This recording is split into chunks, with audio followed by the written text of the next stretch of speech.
AQI মানে air quality index. আমি এর আগে ভিডিও করেছিলাম এবং বলেছিলাম যে আমাদের এয়ার কোয়ালিটি কতটা খারাপ রয়েছে এবং কতটা খারাপ বাতাস আমরা নিজেদের মধ্যে গ্রহণ করছি।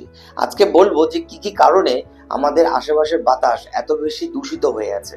আমি অনেক কটা কারণ পেয়েছি, কিন্তু তার মধ্যে প্রধান চারটি কারণকে বলবো এবং এই প্রধান চারটি কারণ আমরা নিজেরা চাইলে এটাকে কন্ট্রোল করতে পারি।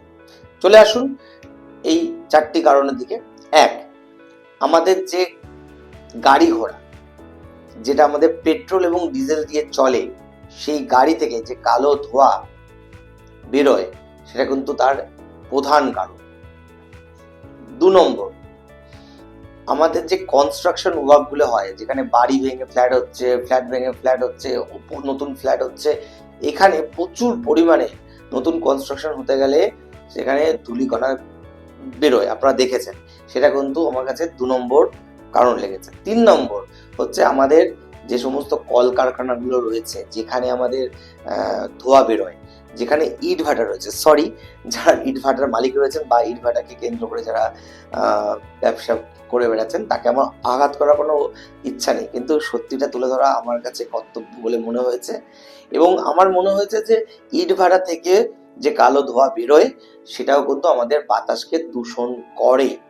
আর 4 নম্বর কারণ হচ্ছে আমাদের নিজের বাড়িতে, আমাদের বিভিন্ন রেস্টুরেন্টে, বিভিন্ন জায়গা যেখানে খাবার তৈরি করার জায়গা আছে, যেখানে গ্যাসের পরিবর্তে কয়লাকে ব্যবহার করা হয়, কাঠকে ব্যবহার করা হয়, পাতাকে ব্যবহার করা হয়, এবং যেখান থেকে কালো ধোঁয়া বেরোয় সেইখান থেকে আমাদের কিন্তু বাতাস দূষিত হচ্ছে। তো আমি সমস্ত বন্ধুদের কাছ থেকে জিজ্ঞাসা করব যে কি কি উপায় করলে আমাদের আশেপাশের বাতাসকে আমরা কন্ট্রোলে নিয়ে আসতে পারবো, যাতে করে আমরা একটা সুন্দর বাতাস নিজের মধ্যে গ্রহণ করতে পারবো, মানে আমাদের আগামী দিন আরো ভরে উঠবে।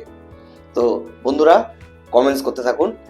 এর পরের ভিডিওতে বলবো যে আপনাদের কোন কোন পয়েন্টসগুলো খুব ভালো হয়েছে এবং কোন কোনগুলো আমাদের নিজেদেরকে করলে আগামী দিন আরো ভালো হবে।